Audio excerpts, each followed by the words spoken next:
Under development na sa Japan ang prototype ng fully electric powered Godzilla. Ayon sa teaser video ng Nissan Japan, in the works ang remake ng legendary Skyline GTR R32. Ang kotseng nag-kickstart sa legacy ng Skyline, pero gagawin nila itong EV o fully electric vehicle. Ayon sa mga engineers ng Nissan, gusto nilang i-push pa ang limit ng kakayahan nila at gumawa pa ng mga electrified na mga kotse based sa mga inspiring sports car legends nila. Batay sa mga lumalabas na teaser, tatawagin itong R32 EV. Ang Skyline R32 ay mahigit sa 30 years old na at hanggang ngayon, marami pa din itong fans. Sabi nga nila, isipin na lang natin na isa itong Mecha Godzilla version ni Godzilla. Kumbaga ito yung robot na Godzilla. Ito yung first version ng Skyline GTR na binansagang Godzilla sa Australia at matagal na panahon na yan. At alam na natin ang storya na itong Japanese race car na to, pang dayo talaga at hindi matalo-talo sa karera. Ito yung roots at spirit na ilalagay nila sa bagong electric GTR. Noon pa man, advanced na ang karakteristik ng Skyline dahil kumpara sa mga kasabayan ng R32 noong 90s, ahead of its time na ang all-wheel drive nito na gumagamit ng multiplate hydraulic clutch system. At noon pang kasagsagan ng racing era nito, meron ng matalinong onboard computer na nagpapagana sa ABS, G-sensor at wheel speed nito depende sa terrain. Ito na more or less yung specs ng classic R32 GTR. Merong 2.6 liter turbocharged straight 6 engine na naglalabas ng 276 horsepower at syempre gentleman's agreement, pero alam naman natin na kaya pa nitong humarurot hanggang sa 320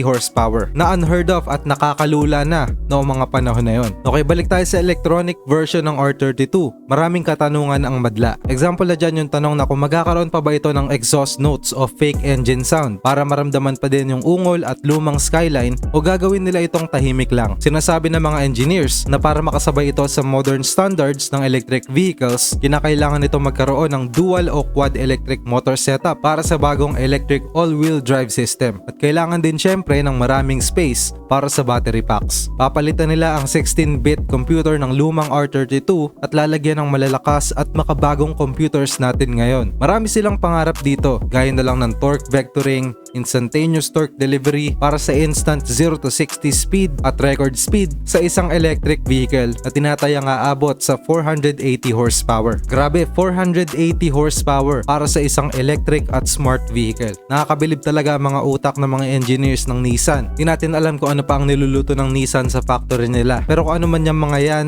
sure ako nagugulatin pa nila tayo sa mga upcoming developments nila. Please share this video kung nagustuhan nyo. At ano sa tingin nyo? Astig ba ang electric version ng Skyline? Comment mo yung feedback mo below.